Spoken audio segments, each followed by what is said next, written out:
Back to the story about the tsunami alert sparked by the 8.8 magnitude quake off Russia's coast yesterday. Civil Defence in New Zealand says the tsunami threat, quote, must be regarded as real until advisories are lifted, warning of strong and unusual currents. Time to get the very latest now with John Price, Director at Civil Defence Emergency Management. John, good morning. Oh, kia ora. Good morning, Ryan. How are you? Very well, thank you. Thank you for being with us and thank you for the early morning wake up. What was behind the decision to send us that alert at 6:30 this morning? Oh, look, Ryan, the whole concept of this, we know this is a very serious event. As we know, it was triggered yesterday by the volume of water or the tsunami wave that was as a result of the earthquake that occurred in Russia.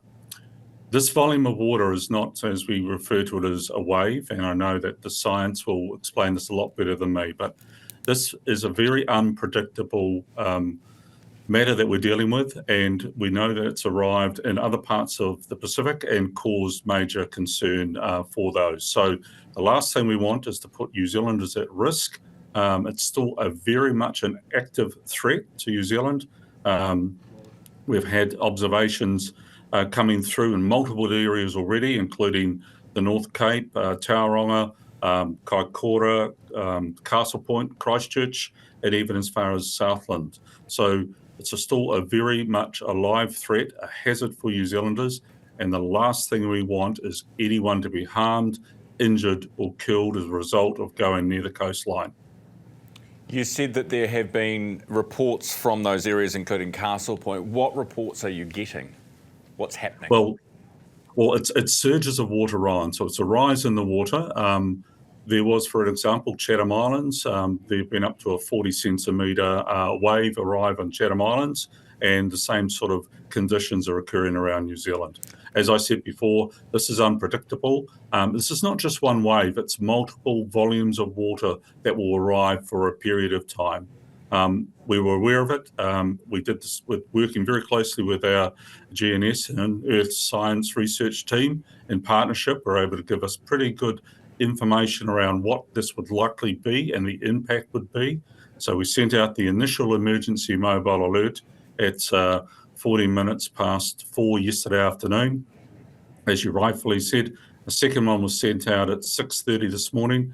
The rationale behind that is that we've got commuters going to work, we've got people preparing to go to school in their daily activities. The last thing we want is people heading down to the coast and putting themselves at risk. So this is simply about us ensuring New Zealanders are safe.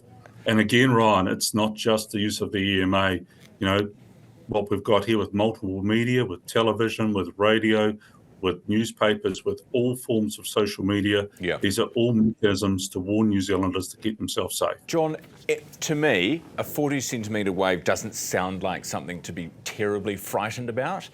Can you just tell us, is it less about, the size of a wave that's coming in and more to do with the currents underneath the ocean? What exactly is it that you're worried about? Or is 40 centimetres significant? Look, that's just an indicator. It could be a lot worse. I hope it's only going to be that high. But you've also heard internationally that there have been other sizable waves that have occurred in other parts of the world. So the last thing we want to be complacent. We know complacency puts people at risk and may kill people. So to avoid that, we also know that if you enter any sort of tsunami water or surge, there is a 90% chance you may lose your life. So this is not like hopping into the wave at the beach. This is actually a volume of water. Think about it as a rise from that upsurge that occurred from that 8.8. It has lifted the sea up a huge amount, and that wave has taken a long time to get to us, 12 hours, but it's a whole volume of water. It's not a wave as you would normally record it. Yeah, a lot of energy. I think we need to think of it like it's not a wave, it's more a wall of water. Okay. And personally, I went to the Thailand tsunami and saw what tsunamis can actually do. They're a destructive capability if it happens as it could do. Yeah, and of course they didn't have the warning system back then, so we are lucky to have the warning system now. 230,000 people lost their lives in that tragedy. There are people right now, as we are talking, John, mowing the lawns on the beachfront down, they might be council workers, I don't know, at St Heliers in Auckland. Oh, here we go. We've actually got pictures of them. And they're people walking their dogs on the beach. What do you think of them? Look, Ryan, the word I used before is complacency. This is not the actions that we should be doing. I'm sure they've got really good reasons for it, but the key reason for any of this is that we want New Zealanders to be safe.